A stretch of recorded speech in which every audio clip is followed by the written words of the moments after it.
भविष्य का दूसरा नाम है संघर्ष।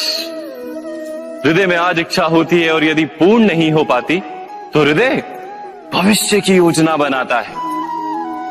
भविष्य में इच्छा पूर्ण होगी ऐसी कल्पना करता रहता है, किंतु जीवन ना तो भविष्य में है ना अतीत में। जीवन तो इस क्षण का नाम, अर्थात इस क्षण का अनुभव ही जीवन का अनुभव। पर हम ये जानते हुए भी इतना सा सत्य समझ नहीं पाते। या तो हम बीते हुए समय के स्मरणों को घेर कर बैठे रहते हैं, या फिर आने वाले समय के लिए हम योजनाएं बनाते रहते हैं और जीवन जीवन बीत जाता है। एक सत्य यदि हम हृदय में उतार लें कि ना हम भविष्य देख सकते हैं, ना ही भविष्य निर्मित कर सकते हैं, हम तो केवल धैर्य और साहस के साथ भविष्य को आलिंगन दे सकते हैं, स्वागत कर सकते हैं भविष्य का। तो क्या जीवन का हर पल जीवन से नहीं भर जाएगा? स्वयं विचार कीजिए।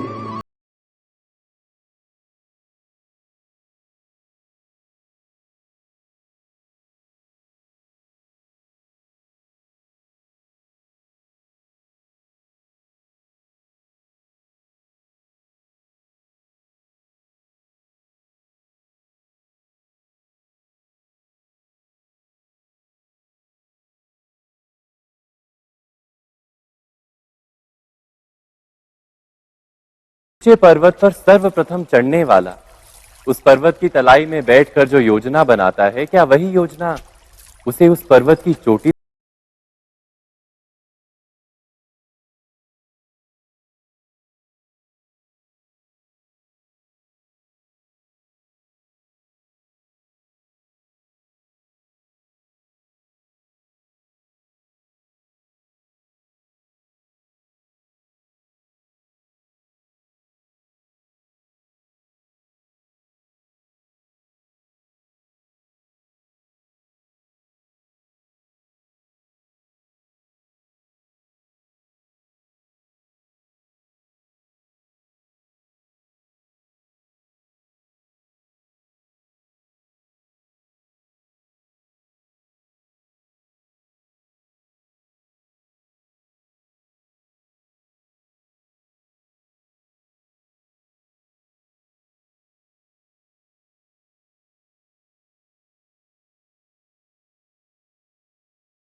हम भूल ही जाते। कौन से प्रश्न? प्रथम प्रश्न, क्या समय के साथ प्रत्येक मार्ग बदल नहीं जाते? क्या समय सदा ही नई चुनौतियों को लेकर नहीं आता? तो फिर बीते हुए समय के अनुभव नई पीढ़ी को किस प्रकार लाभ दे सकते हैं? दूसरा प्रश्न, क्या प्रत्येक संतान अपने माता पिता की छवि होता है? हाँ, संतानों को संस्कार तो अवश्य माता पिता देते हैं, किंतु भीतर की क्षमता तो ईश्वर देते हैं। तो जिस मार्ग पर पिता को सफलता मिली है, विश्वास है कि उसी मार्ग पर उसकी संतानों को भी सफलता और सुख प्राप्त होगा। तीसरा प्रश्न, क्या जीवन के संघर्ष और चुनौतियां लाभकारी नहीं होती? क्या प्रत्येक नया प्रश्न एक नए उत्तर का द्वार नहीं खोलता? तो फिर संतानों को नए नए प्रश्नों, संघर्षों और चुनौतियों से दूर रखना, ये उनके लिए लाभ करना कहलाएगा या हानि पहुंचाना? अर्थात जिस प्रकार संतान के भविष्य का निर्माण करने के बदले उसके चरित्र का निर्माण करना श्रेष्ठ है, वैसे ही संतानों के जीवन का मार्ग निश्चित करने के बदले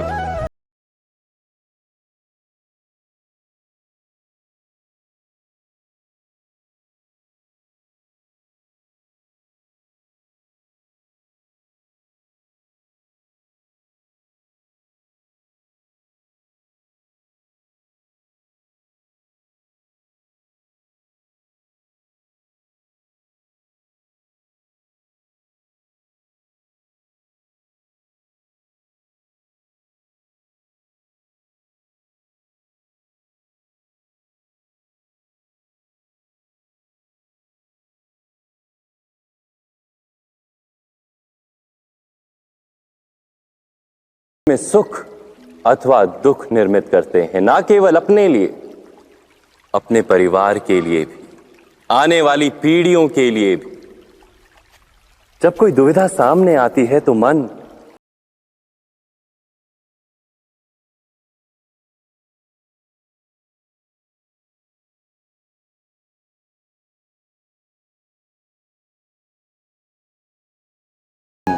दुविधा का उपाय करने के लिए नहीं, केवल मन को शांत करने के लिए लेते हैं। पर क्या कोई दौड़ते हुए भोजन कर सकता है? नहीं। तो क्या युद्ध से जूझता हुआ मन कोई योग्य निर्णय ले पाएगा?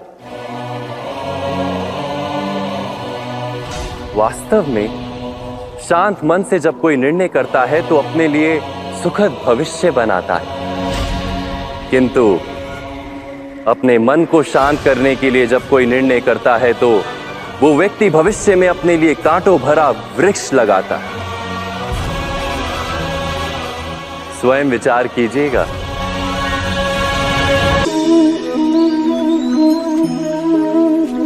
सबके जीवन में ऐसा प्रसंग अवश्य आता है कि सत्य कहने का निश्चय होता है हृदय में, किंतु मुख से सत्य निकल नहीं पाता।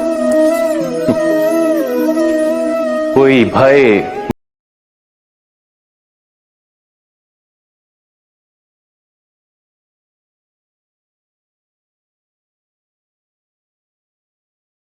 सत्य है?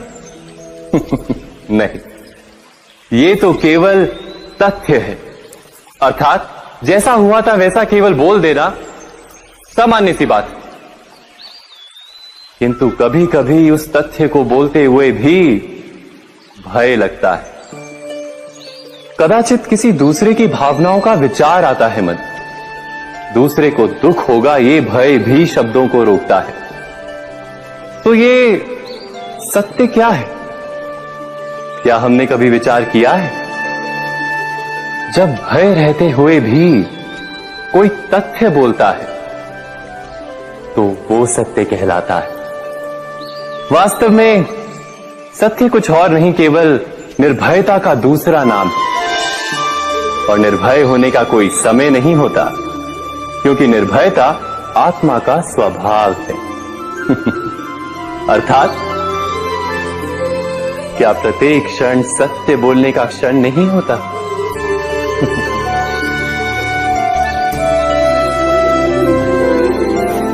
स्वयं विचार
प्राप्ति में विभिन्न बाधाओं को उत्पन्न करता है। कभी किसी अन्य विद्यार्थी से ईर्ष्या हो जाती है, कभी पढ़ाए हुए पाठों पर संदेह जन्मता है और कभी गुरु द्वारा दिया गया दंड मन को अहंकार से भर देता है। नहीं, क्या ऐसा नहीं होता? न जाने कैसे कैसे विचार मन को भटकाते हैं और मन की इसी अयोग्य स्थिति के कारण हम ज्ञान प्राप्त नहीं कर पाते। मन की योग्य स्थिति केवल समर्पण से निर्मित होती है।